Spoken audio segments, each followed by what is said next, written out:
wanted to just chat a bit about uh, my journey over the last 5 years, and it was a really tough journey, and I was forced to. I was forced to struggle and then deal with the struggle in different ways. All kinds of fears and a lot of the fears I wasn't used to. I like to think I was a little bit more confident before I had my accident that made me paraplegic.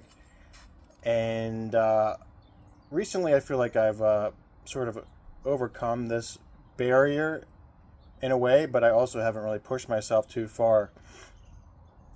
And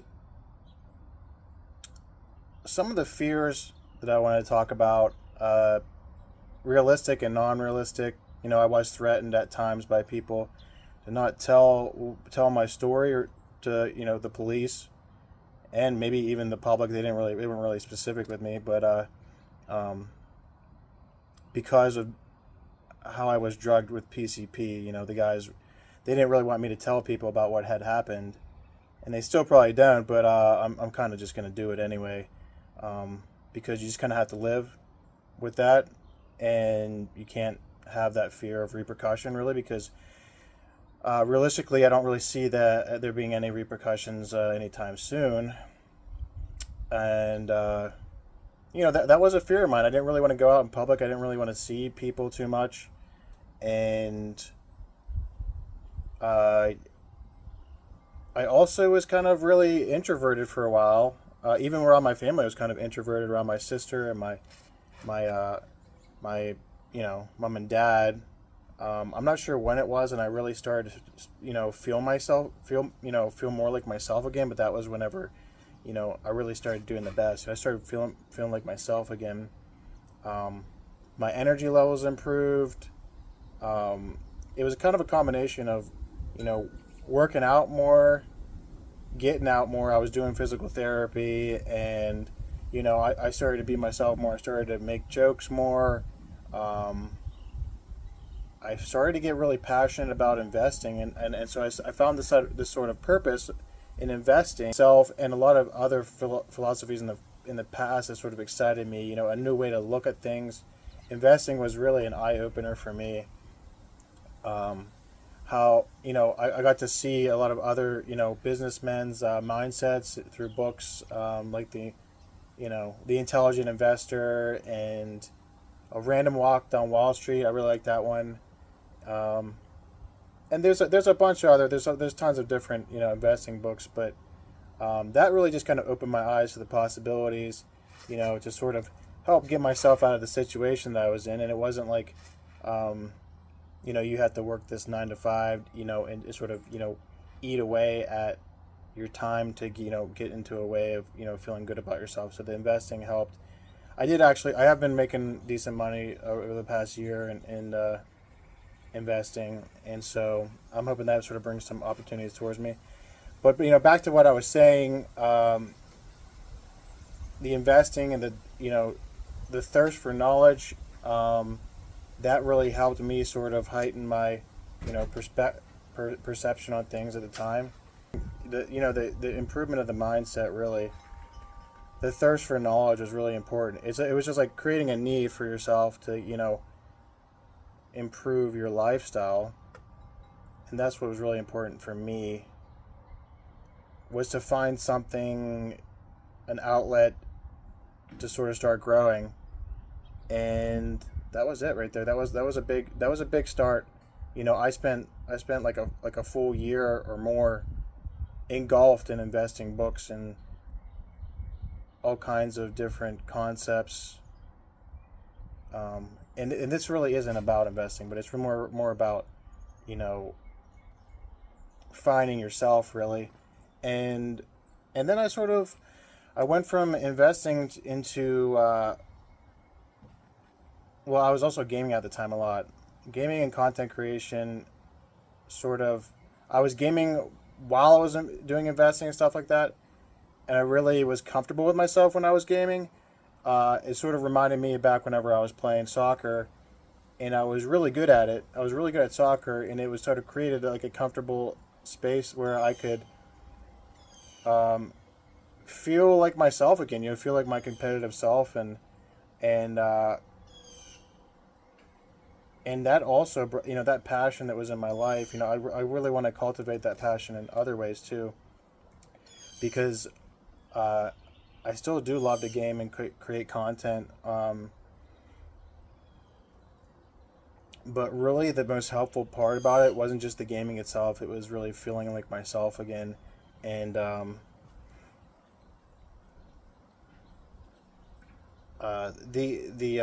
preparation. I mean, it was the most important aspect. Also, it's not the most important, but other aspects. You know, that I was relearning things in gaming. I was relearning, improving, and I was really dedicating time to improving in it. And so I also want to do that towards other things like the investing. I was dedicating time, and you start to believe in yourself a little more. When you first start gaming again, you're not doing so well. You start believing in yourself more. You start feeling very comfortable in how how you're playing and stuff, and how you're feeling, and you sort of express yourself more. You're sort of coming out of your shell a bit. And one thing I also want to mention also is some of the people that I was playing with. Sometimes a toxic at time at first, but then all of a sudden I got sort of involved with one of my best childhood friends, JB, and uh, we were really able to sort of feed off of each other's energy a lot.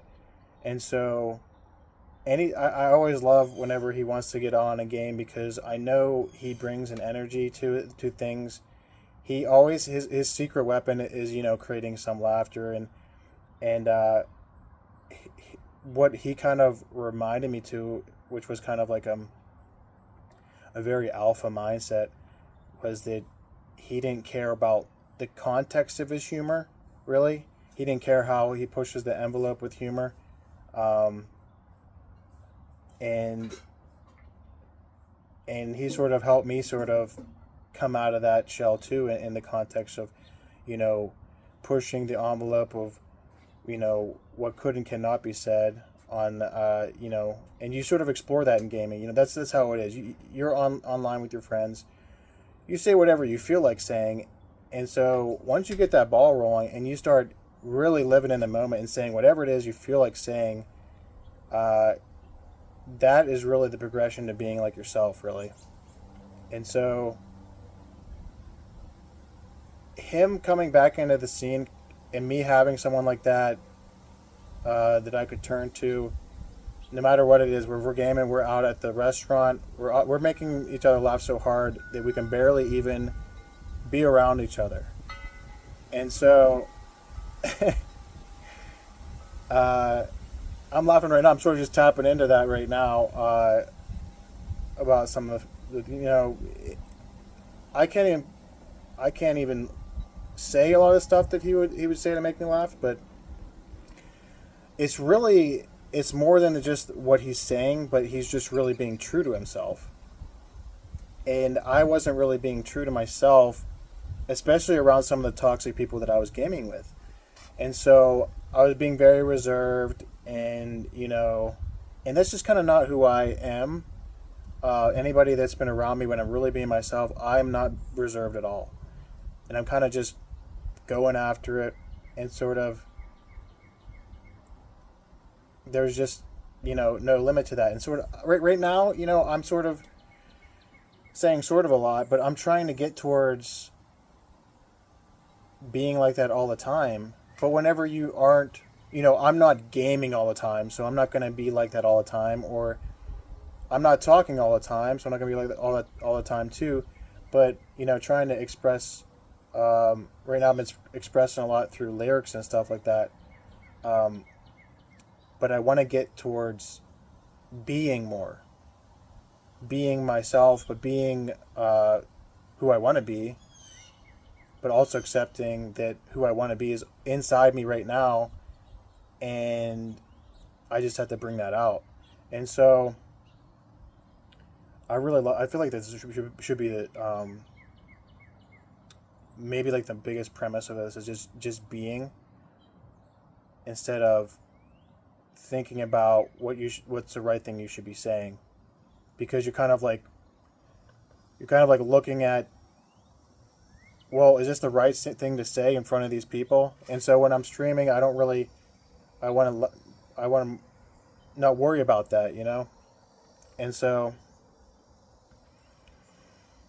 that was you know, I've sort of created this comfort zone around, you know, gaming and stuff like that, living around my house.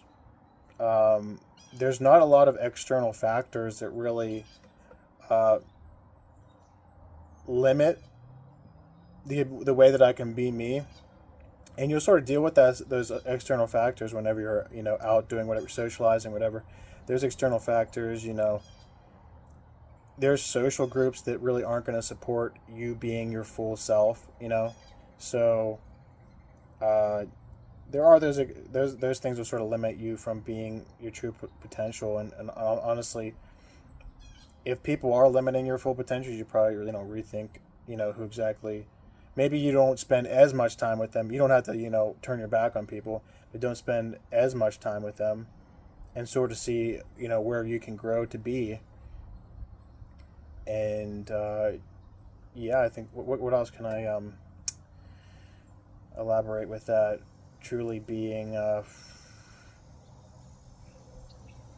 there's almost like whenever you're truly being yourself, there's almost like intuition, and like things come to you without even trying, and you sort of see things uh, at a quicker pace or whatever. And it's just a remarkable feeling. I'd probably say that's you being in your own state or whatever. You can see things. You can say things more confidently, you know, and all of a sudden someone throws you something at you, and you use that as a way to build onto something, you know. Uh, you know, whenever if you're able to sort of, if someone throws something at you that, you know, poking fun at you, and you can actually you can build off of it. Um, that's like a superpower, really, and I feel like that's one of the superpowers that JB kind of JB and I have. You know, whenever we have this superpower from whenever we were younger, and you have to tap into that humor. Really, a self amusing humor is a superpower, especially if you're socializing or if you're on doing content. No matter where you're at, it's going to be a superpower because it also sort of brings the energy through you. You know, whenever um, you can sort of feel, you know what you said's funny, so it's in you. You know, you feel that goodness. Um, Maybe you shouldn't be laughing at your own jokes, but like, uh, you do usually you'll get some positive feedback. You know, and so that's the difficult thing. Whenever you're looking for positive feedback, and um, you might not get the sort of reaction that you want to get, but you just kind of have to plow through. And that's kind of like whenever you're a comedian and you're out there and you might not get the reaction you want to get, but you keep going, and maybe that next joke gets the reaction that you want to get. Um, and so you're just kind of creating those steps to getting the reaction that you want. Um, and for whatever end goal you have, really. Um, but really, your end goal really should just kind of be whoever it is that you really want to be, and your growth. I think a lot of times your growth towards being what you want to be isn't like this humongous step. It's like taking what you already have and just kind of fine tuning things, really. And then over the years, you constantly fine tune things, and all of a sudden, you go from being like inappropriately funny to the point where like you couldn't go up on stage and have the right success and the right audience, to being not only funny but being like having that magnetism that people want to be around you. And so you just kind of have to explore, not looking for feedback always, or be able to tap into that intuition to know that, you know, if you don't get the feedback you want, well,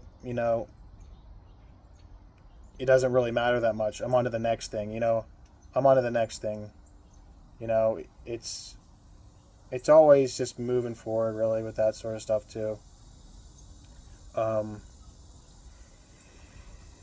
and also, and along, just a side note, also too, I was watching a movie with my parents, and at first, I thought it was about this Mexican golf team, and at first I thought, I'm not gonna like this. I'd rather watch something else. But really, I actually did enjoy it a lot, and one of the quotes that I liked was that golf was a 5 inch game, and that's 5 inches is between ear to ear, uh, and how you really handle everything. And geez, man, golf is just kind of a representation of life and how you handle everything. There's going to be so many. There's going to be fear. There's going to be bad feedback. You hit that bad shot. That's kind of just bad feedback to yourself. You know, that wasn't the right move. You know, you have to be able to accept the right feedback, but also focus on the next hole or whatever. And I also thought of the movie itself is kind of,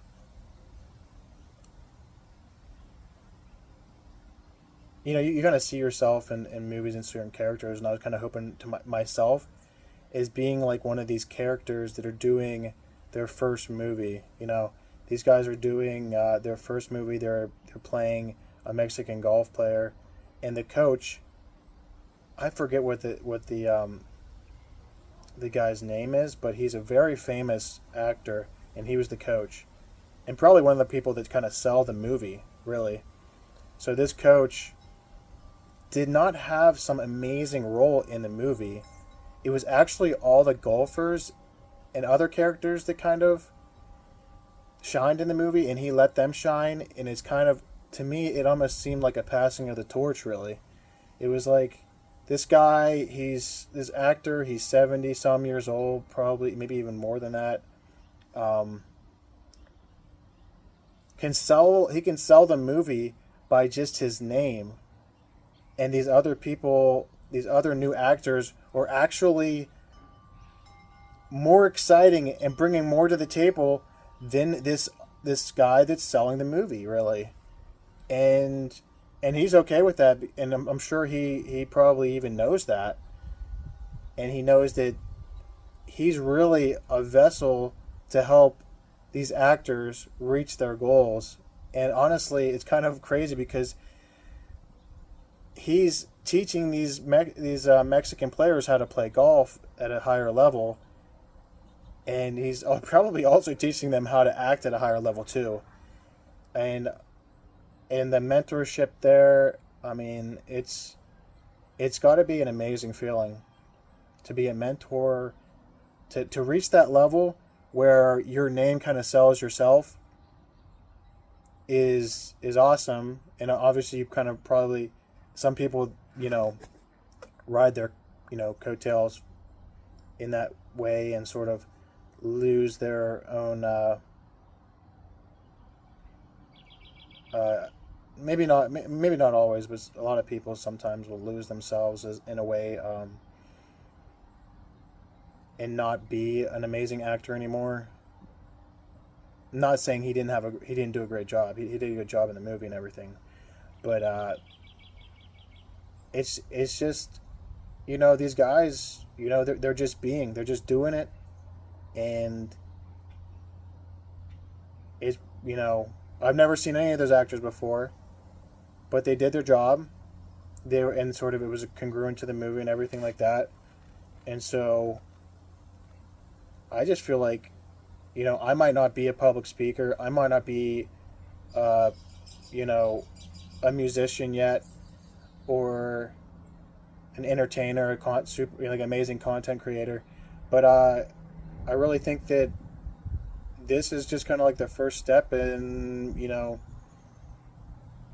being that person, and I feel like I could, if I start telling myself, hey, you're, I've been a content creator for a year, I feel like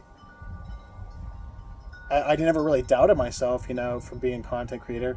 But then all of a sudden, someone would probably be saying like something like, "Yeah, you're not a real content creator. You're not a real streamer or whatever like that." And luckily, I didn't give a crap about it, and it didn't really affect me because I didn't even think about it, but I wasn't really trying to be some amazing content creator in a year. Now, if I went into it trying to do that, maybe I would be further. And maybe if I really, maybe if that's really what I wanted to do, then I could reach my highest potential. But I feel like it's not exactly gaming content creation that really is something that I want to really embody my whole, my future with. It's just kind of something I want to do. I really enjoy doing it.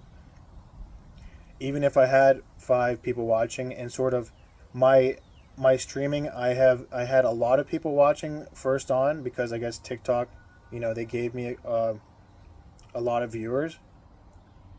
But now I don't really get a lot of viewers. I don't get a lot of great feedback. Am I doing anything different? Not really, but it also, I mean, throughout the whole thing, I never really had a chat that was very, involved in messaging and everything like that, which would have helped a lot. But right now, I have, guys that I game with, and we have, great conversations and great times gaming. And I put it up on TikTok, and I enjoy it a lot, actually. And I don't really think I'm going to stop, and I don't know why I would stop, um, because it's a tool that I have. I may That tool may decrease. Me being able to be a great gamer is probably going to decrease, and the more I focus on other things in my life, um, and I'm okay with that. I just want to grow in a way and push myself to do different things, and that might be doing more live content, and it's something that I'm definitely considering. More public content, more stuff like this right here out in the world, talking about my journey and stuff like that. Maybe I do. I'm considering doing like a video a day at the end of the day to take my takeaways of the day, because there's so many little takeaways I can find in a day if I'm really trying to. I'm really trying to dissect things. If I watch that movie and I'm not looking to try to take things away and talk about it and think about it, I'm just going to forget it and it's going to be gone. But if I can take these takeaways away and talk about it, it's going to get it's going to be in my mind for I don't know how long, but it's going to be there, So that's how it just has to be done. You just have to be, and that's pretty much all I wanted to talk about today. It's a beautiful day, beautiful evening in Pennsylvania, and instead of focusing on a lot of negative things going on, I'm just out here trying to take away positive takeaways and try to better myself. And I'm not really too worried about how anybody thinks about it. And that's how you should be too. Thanks so much for watching, and I'll be back soon.